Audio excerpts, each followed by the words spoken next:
I knew that this would get the chat going. It obviously got the chat going here. Zoltan's got them at number 13 here.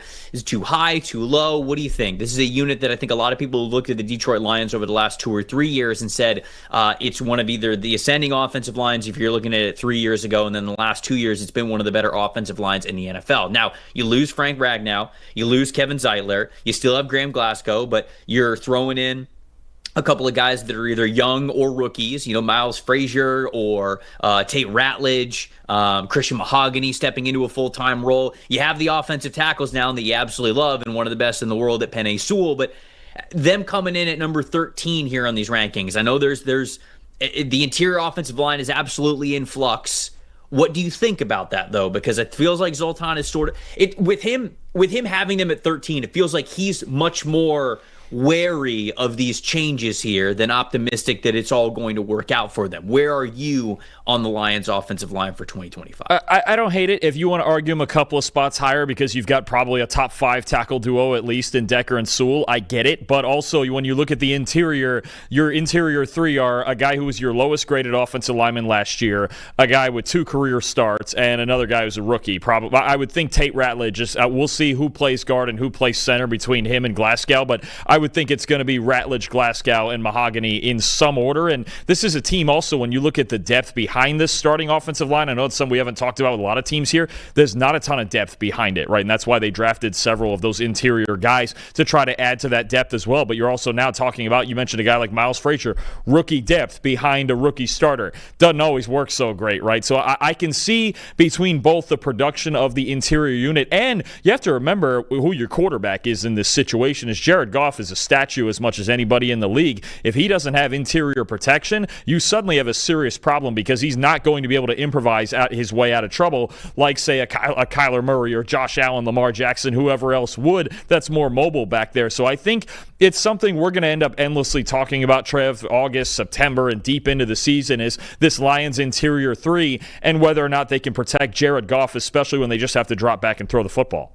Yeah, I mean, when you look at the Lions as a pass blocking unit, they weren't as strong as they were run blocking. They were 18th in pass blocking grade as a team last season with a 68.9 overall grade, and they were 20th in total pressure percentage allowed at a 30.9. So they were back half of the league, just fringe top 20 when it came to what they were as a pass blocking unit. Now, the bread and butter for the Detroit Lions has always been, we're just going to absolutely bully you up front.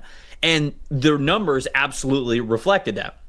They had the number 2 run blocking grade as a team last season at an 83.6, and they had the number 4 impact run play percentage at a 49.1. So this is a top 10, top 3 run blocking unit, no question about it. But when you look at the subtractions that they had, when we talk about the additions, some of those young guys that could fill into these spots, but when you look at the guys last year along this offensive line and what made that run blocking unit so great, Penei Sewell had the highest run blocking grade of any player on their team at a 91.5, an elite grade.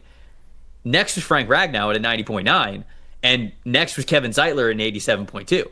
So those 2 guys were a big reason why Detroit was so good and so dominant when running the football. Now, I'm not going to say like it goes immediately to 0 with these new guys coming in, but I don't think it's going to be as good. Now, the encouraging part is that when you look at Christian Mahogany, he had a 91.9 run blocking grade. Now, I didn't include him there because those other guys played over 1,000 snaps, and Christian Mahogany only played 144 run blocking snaps last year. But his elite 91.9 grade goes into, I think that people believe that he's going to fit like a glove in that interior offensive line and exactly what they want to do. So him being an addition there as part of the subtractions, I think you feel good about that one, but there's still other snaps to be divvied out that have to play well on that offensive line. So 13 is still low for me. I would have them higher. I would probably still have them as a top 10 offensive line in the NFL. But when you look at where they were at as a team, pass protection wise, knowing that with new names, it's going to require new chemistry as well. And the fact that they probably won't be as dominant up front as a run blocking unit because of those new guys that are going to be in there, or at least it's probably going to take about half a season to get there if they're going to get there in 2025. I can understand being a little bit more hesitant on this. So again, I'd have it a little bit higher than 13 where Zoltan's got them, but I think that it was good to sort of bring up these concerns. I think everybody just looks at Detroit's offensive line and thinks, yeah, of course, top 5 offensive line in the NFL. But there are things that could tell you, hey, it will be good, but it might not be as dominant as it has been in years past.